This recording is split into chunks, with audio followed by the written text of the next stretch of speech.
Again, just continuing on from the last chat I was having to myself.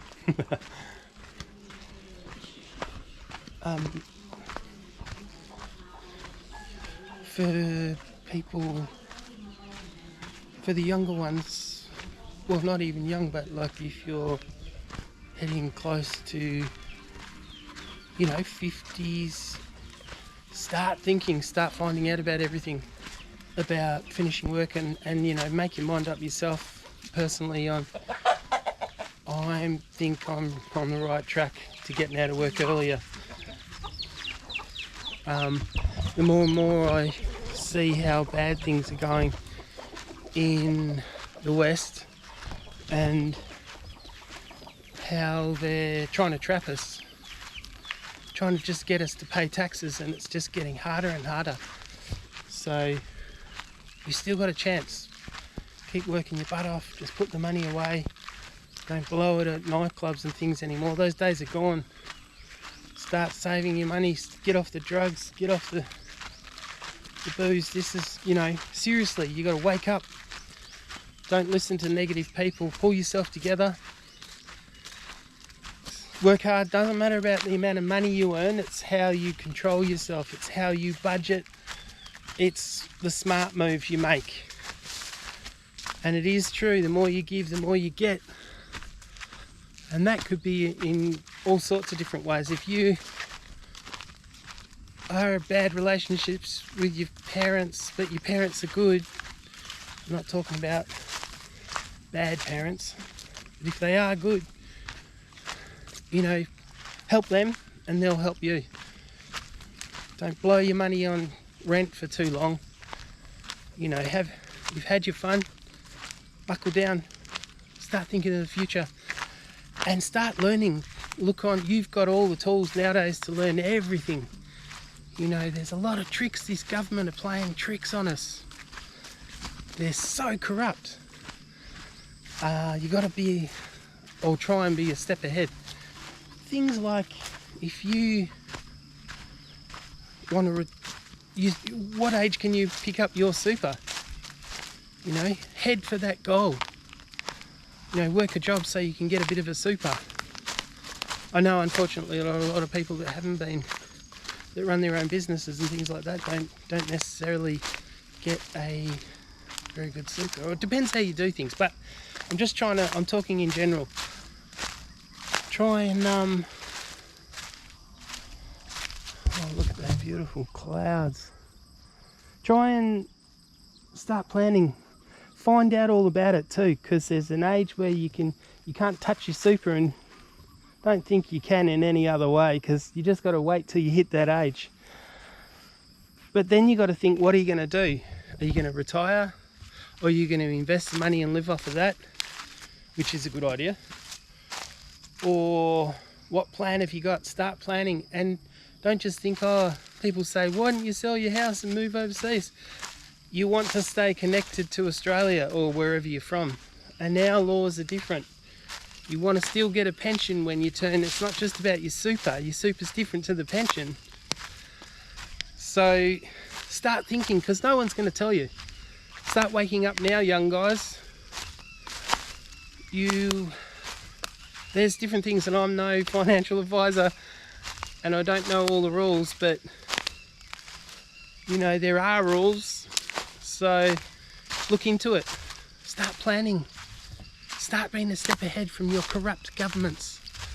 And if you think, Australia is just ridiculous. I mean, I ride motorbikes, and when I was younger, silly speeding and all that, like we all do it. But that you pay for lessons in life. So you get a speeding fine, you've paid for that lesson. Anything you get charged, it's like either charity or you've paid for a lesson. That's the way I look at life. Oh, look at that little hut over there. Someone lives there. Or a lot of the time they build these huts so when they're working in the fields and it gets so hot, they got somewhere shady to go and they can have lunch and drink water or whiskey. And but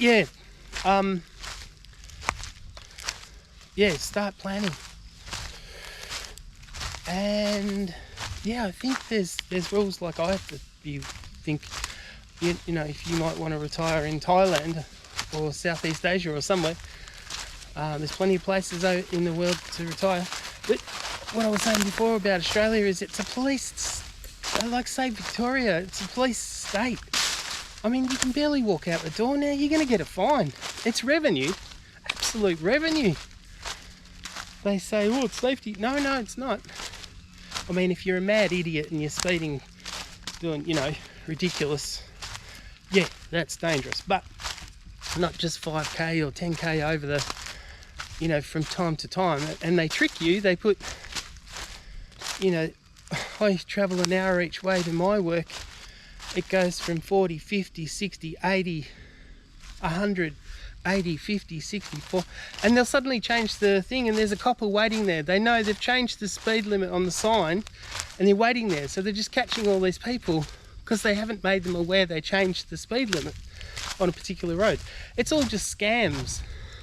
You know, they purposely do it. You can see them out there. It's revenue collecting. And we're policed anyway. I don't feel I can walk out the door and you're going to spend money or you're going to get charged money for something. I don't like it. Thailand and Southeast Asia are a paradise for motorbike riders.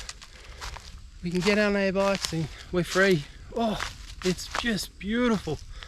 I mean, one time here in Thailand, I think I travelled like 4,000 k's. Just, oh yeah, a couple of times I got pulled over by the police because you're not allowed on the motorways and things like that.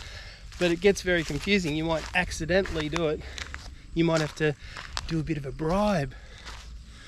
But that's much better than losing your license or you're losing your job and your life, which is what they're doing to us in Australia. And they're doing that in other ways as well. They're just destroying small businesses. They're destroying our souls, our integrity, we see how corrupt they are and they're massive pensions, and it destroys takes away our strength. You know, it's like when you've got a good boss who stands beside you and he knows you're going to make mistakes every now and then, but he still encourages you and he teaches you, and you know, that's a good thing. That's the way a government should be. But it's not, you know, and we all know it. So yeah, I when I go home, I try and just, I barely step outside now. I'm better off not going to work. There were times I got speeding fines for 5k, over 3k's or whatever, you know, and my job wasn't the highest pay. I worked for security for something like 26 years. I've driven trucks. I've done just about every job you can think of. Deckhands, painting and decorating, plastering, truck driving. You know, my trade is the printing industry, the finishing department. I was foil stamping and form cutting and all that sort of stuff. Not that it's any big deal. Don't know why I'm talking about it. But I'm just saying, I've worked in that many factories too. Don't ever feel like just because you're on a low paid job that you haven't got a chance to. You just got to stop listening to negative people. There's a lot of people in charge of us, the governments and things like that, talk down to you and say, oh, you know, they literally tell you it's not possible to do this, it's not possible. They're disgusting people. Stick to your goals. And you be a little bit corrupt too, as long as you're not hurting anyone, especially the working class or your fellow working class man. If you got to do a few little shifties to get ahead, as long as you're not hurting anyone, you do it. Because this government are doing massive, you know, they're pretty much treason in a lot of ways. Really, it's just giving themselves wage rises when Australians are falling to bits, families are falling apart. Oh, sorry, here I go again. I wasn't getting political, but I was more talking about, you know, I'm trying to encourage the younger ones to not to give up, be strong. and go out there. Like I've always said, just, you know, get your foot in the market. Even if you just buy a block of land, buy a chainsaw and a mower to keep it maintained. You're better off doing things like that than going to a nightclub and blowing your money, or blowing it on drugs, or ruining your life, hanging around deep dick heads. And there's a lot of fucking dickheads out there. Help your mum and dad. Help your family. That time is worth so much more. And you see, it'll come back. It might not come back straight away. It might take years, but it'll come back. People remember. Just look around here. It's so beautiful. But yeah, think about the future. Like, I think they've got these rules, like people say, oh, why don't you sell your house and you could live overseas forever? You got to keep your foot in the door. If you sell your house, if you don't have a connection to Australia and you're not coming back on a regular basis,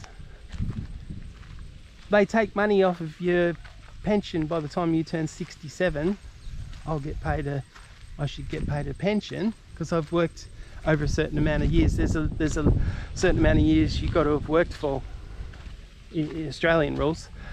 Well, I've well done that, 45 years of work, but I think it's 25 years or something. But anyway, yeah, you got to keep a connection. Like if you've got a house or property, that's why I say it's not just about you know, what you've bought. You got to get your foot in the market. Take use of anything they'll give you. First home loan